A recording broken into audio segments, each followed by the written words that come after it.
Bonjour à tous, on se retrouve aujourd'hui pour aller découvrir l'animal totem de la tortue. Et oui, on continue sur notre lancée des animaux totems pour toujours découvrir plus d'animaux et pour voir si peut-être un de ces animaux-là vous parle. Peut-être qu'il y a un de ces animaux totems qui va faire tilt en vous et vous allez vous dire « Ah ouais, mais celui-là c'est mon animal totem, je me reconnais tellement dedans ». Ok? Donc on va aller voir justement et on va aller découvrir aujourd'hui l'animal totem de la tortue. Et comme d'habitude, avant de vous parler de cet animal totem, j'avais envie de vous donner une petite phrase comme un petit mantra qui doit vous faire un petit tilt, qui doit réveiller quelque chose en vous si jamais vous avez cet animal comme animal totem. Cette petite phrase, c'est quoi? Eh bien, cette petite phrase, c'est « Rien ne sert de courir. Prends le temps de savourer ta liberté et chaque étape de ta vie. » Ok? Donc cette petite phrase, elle doit vous parler si l'animal totem de la tortue fait partie de vos animaux totems. Du coup, on va aller voir en détail maintenant quel est cet animal totem. C'est parti. Donc la tortue, c'est un animal qui est déjà relié à la fois à la terre et à l'eau. C'est vraiment un animal qui est lié au sol, en fait, si je peux dire, et qui, de ce fait, est un animal qui est extrêmement enraciné. Ok? Il est vraiment ancré, il est vraiment enraciné à la terre et à l'eau du coup. Et du coup, c'est vraiment un animal qui nous enseigne eh bien justement d'être bien enraciné, d'avoir bien les pieds sur terre pour pouvoir avancer sereinement dans notre vie, sur notre parcours et sur notre chemin. Donc c'est vraiment un animal qui est extrêmement ancré et qui nous invite à faire pareil pour justement eh bien, nous épanouir dans notre vie de manière générale. C'est aussi un animal qui nous enseigne l'art de suivre le courant. La tortue, quand elle nage, elle suit les courants marins. Et du coup, vraiment, à travers ça, eh bien, je trouve que c'est hyper intéressant de suivre aussi un petit peu les courants de la vie sans rester focalisé sur les obstacles, les défis, sur ce qui va nous bloquer au quotidien. Et voilà, des fois, on peut être un petit peu bloqué dans notre vie de tous les jours. Voilà, il nous arrive quelque chose, il nous arrive une tuile, n'importe quoi, et on se dit merde, c'est la cata. Et on reste un petit peu focus là-dessus, on reste un petit peu bloqué sur cet obstacle, sur ce défi qui est là devant nous, sur notre chemin en fait. Et donc du coup, c'est vraiment ici, la tortue, elle a vraiment à cœur de nous enseigner de justement prendre le courant comme il vient et de contourner les obstacles tranquillement, ok? Sans rester focalisé dessus, sans rester bloqué même, j'ai envie de dire, sur nos obstacles dans la vie de tous les jours. Je vais prendre un exemple tout simple. Vous êtes au travail et vous aviez envie d'être promu à un poste supérieur et du coup cette promotion vous l'attendez depuis je sais pas peut-être 2 ans et là elle a été décalée, elle a été reportée à 6 mois plus tard. Du coup parfois on peut être un peu resté bloqué là-dessus sur le fait que bah ouais c'est encore repoussé, ça avance pas, etc., etc. Et on reste un petit peu dans ces énergies-là bloquées. Alors qu'en fait on peut juste se dire ok. Bon bah je vais contourner l'obstacle, je vais essayer de voir comment je peux faire pour que ce soit avancé 6 mois. Enfin voilà, c'est juste essayer d'accueillir les obstacles quand ils arrivent, même si c'est pas toujours facile évidemment. Et puis tout dépend des obstacles et des défis qu'on a dans la vie forcément. Mais en tous les cas, c'est juste d'essayer de prendre le courant comme il vient et de contourner quand c'est possible les obstacles. En tous les cas, de ne pas rester focus et bloqué là-dessus. Okay, c'est hyper important de prendre ce temps de suivre le courant et de contourner les obstacles, de ne pas rester focus dessus, de ne pas rester bloqué sur quelque chose dans votre vie qui fait que vous avez l'impression pour le moment, à l'instant T, que ça n'avance pas, mais pour autant peut-être qu'il y a d'autres choses qui vous attendent, peut-être que du coup il y a de nouvelles opportunités qui vont arriver et que celle-là c'était juste pas le moment ou juste pas la bonne opportunité. Donc du coup voilà, essayez d'être ouvert et de suivre le courant tout simplement. J'imagine que vous connaissez tous la fable du lièvre et de la tortue où en fait on a ce lièvre qui court toujours super vite et qui décide de se reposer au pied d'un arbre, de faire une petite sieste parce qu'il sait que dans la course il est avantagé parce qu'il est rapide et que la tortue de toute façon elle sera forcément dernière. Du coup il prend ce temps de faire sa petite sieste et il pense pas que la tortue elle avance et du coup c'est la tortue qui gagne. Tout ça pour dire quoi? Tout ça pour dire que si vous êtes constant dans vos efforts, si vous êtes persévérant dans vos efforts, et c'est vraiment ça ici qu'elle vient nous enseigner la tortue, c'est d'être persévérant, c'est de toujours avancer un pas après l'autre, peu importe si ça prend du temps, peu importe les obstacles devant vous, si vous prenez le temps d'avancer de manière stable, fluide et un pas après l'autre, et bien du coup vous allez atteindre vos objectifs, vous allez pouvoir concrétiser vos désirs, vos rêves, vos projets, peu importe, en tous les cas, prenez vraiment le temps d'avancer à votre rythme, mais d'avancer aussi en douceur. On n'est pas obligé de piquer un sprint tout le temps dans sa vie. Même si aujourd'hui, je trouve que dans la société, on a tendance à courir partout, à être partout à la fois. C'est important justement de ralentir, de prendre un petit peu de recul aussi sur soi, sur notre vie de manière générale, sur nos projets, etc. Et voilà, d'essayer d'y aller un petit peu en douceur, d'essayer de ralentir le rythme en fait, tout simplement, parce que c'est pas parce qu'on ira plus vite qu'on atteindra nos objectifs plus vite, pas du tout. C'est bien aussi de juste prendre le temps de savourer déjà chaque étape du chemin et puis juste de prendre le temps de penser aussi à tout ce qu'on veut, à tout ce qu'on désire, à nos projets, à nos rêves, parce que des fois en allant trop vite, eh bien, on passe à côté de choses hyper importantes et dont on aura forcément besoin. Okay, c'est par exemple quand on construit une maison, voilà, on n'empile pas juste des briques, on est d'accord, il faut mettre du ciment, il y a des étapes, il y a des protocoles, il y a des choses. Et donc du coup là c'est pareil, contentez-vous pas de tracer votre chemin le plus vite possible parce qu'à l'arrivée, si vous avez une maison qui s'écroule, bah ça sert à rien, vous êtes obligé de recommencer tout depuis le début, ok ? La tortue, c'est aussi un animal qui est pacifique. Si elle perçoit un danger dans son environnement, si elle perçoit un danger dû à un prédateur, eh bien, elle va simplement se camoufler dans sa carapace. Okay, c'est en aucun cas un animal qui va être agressif ou qui va se défendre de quelque façon que ce soit, puisqu'elle se camoufle juste finalement dans cette petite carapace. Et à travers ça, la tortue, elle nous enseigne quoi finalement ?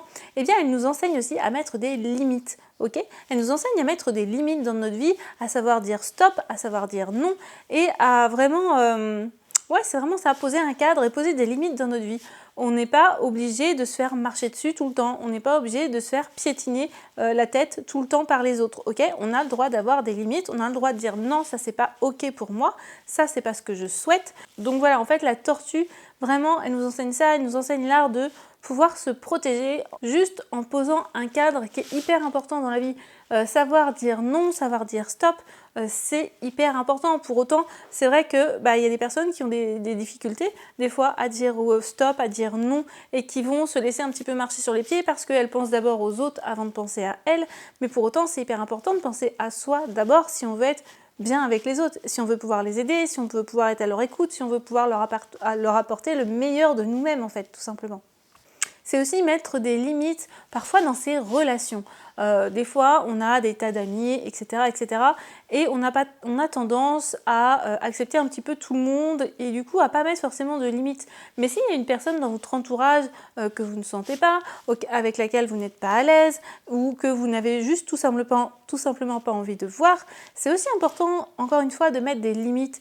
Ou voilà, si vous avez tendance à sortir tous les week-ends et avoir beaucoup de monde, mais vous avez envie de temps pour vous, pour rester seul, c'est important aussi de savoir mettre des limites, de savoir dire stop.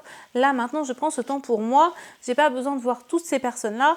Voilà, là, je pose un... Là, je mets ma limite. Et puis, voilà, peut-être que je suis pas obligée de voir toutes ces personnes si moi, personnellement, je n'en ressens pas le besoin ou l'envie. Ok ? Ça sert à rien de se forcer à être avec des personnes. Ça sert à rien de se forcer dans la vie de tous les jours, que ce soit au travail, que ce soit dans la famille, avec les amis. Ne vous forcez pas et en tous les cas, définissez bien vos limites dans la vie. Ok ? La tortue, c'est aussi un animal qui enseigne la liberté que l'on doit offrir à nos enfants. La tortue, quand elle pond ses œufs, elle les met dans le sable et puis elle s'en va jusqu'à ce qu'ils éclosent. Elle les laisse se débrouiller complètement tout seuls jusqu'à ce qu'ils rejoignent la mer. Et du coup, à travers ça, vraiment, ce qu'elle nous enseigne, c'est qu'on doit aussi laisser une part de liberté à nos enfants. Nos enfants, ce ne sont pas nous, ce ne sont pas nos parents, ce ne sont pas nos frères, ce ne sont pas nos sœurs, ce sont des êtres à part entière. Et ça, c'est vraiment hyper important d'en prendre conscience. Parce que parfois, on oblige nos enfants à faire des choses, à aller vite, à faire ceci, à faire cela, et on ne prend pas le temps juste d'être à leur écoute. Qu'est-ce que eux, ils auraient envie en fait ? Quels sont leurs besoins à eux ? Parce que nous, nos besoins à nous, ils sont clairs et on a envie que voilà, nos enfants correspondent quelque part à nos besoins. Pour autant, on n'a pas les mêmes besoins qu'eux et eux, ils n'ont pas les mêmes besoins que nous. Okay ? Et c'est important de leur laisser tout l'espace, j'ai envie de dire, et toute la place dont ils ont besoin pour s'épanouir. Parce que souvent, en tant que parents, on a tendance quand même à empiéter sur leur espace, sur leur vie et sur leurs besoins. Il faut les laisser faire leurs propres expériences de vie, déjà de manière générale. Et il faut aussi juste les accompagner, mais sans les obliger à faire quoi que ce soit. Ou juste en leur demandant est-ce que ça c'est ok pour toi, est-ce que tel et tel besoin sont assouvis. C'est pareil, moi j'ai 2 enfants, il est évident que mes 2 enfants, ils ne sont pas, entre guillemets, élevés de la même façon parce que déjà, ils n'ont pas les mêmes besoins. Chaque être est différent et du coup, vraiment, quand on a plusieurs enfants, on se rend vraiment compte. On se rend compte qu'ils n'ont pas les mêmes besoins, qu'on agira différemment avec chacun d'entre eux, c'est évident. Par exemple, un exemple très concret, les devoirs. Par exemple, les devoirs, eh bien, on va faire d'une telle façon avec un enfant et puis avec un autre enfant, ça ne va pas fonctionner. Il faudra trouver une autre façon de faire, une autre astuce. Donc voilà, c'est vraiment s'adapter à chaque être et aussi reconnaître chaque être dans ses enfants parce que ce sont des êtres à part entière, parce qu'ils ont une âme, parce qu'ils ont une conscience, parce qu'ils ont des besoins. Donc voilà, du coup, c'est vraiment hyper important de vraiment à la fois laisser de la liberté à nos enfants tout en les accompagnant et en respectant bien leurs besoins. Et ça, dès la naissance en fait. Quand ils naissent, nos petits, nos bébés, quand ils naissent, quand ils arrivent sur Terre, c'est hyper, et même avant, quand ils sont dans le ventre d'ailleurs, c'est hyper important de leur parler, de leur expliquer les choses.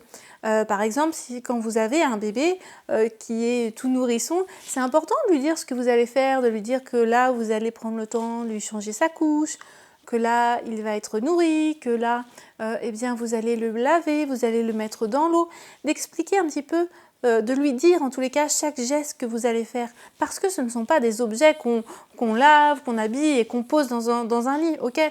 Sinon, ce sont juste des objets, ce sont juste ça finalement. Et même quand ils grandissent, quand ils commencent à évoluer, à marcher, tout ça, c'est hyper important de continuer ça, de continuer à leur dire ce que vous allez faire et pourquoi vous le faites.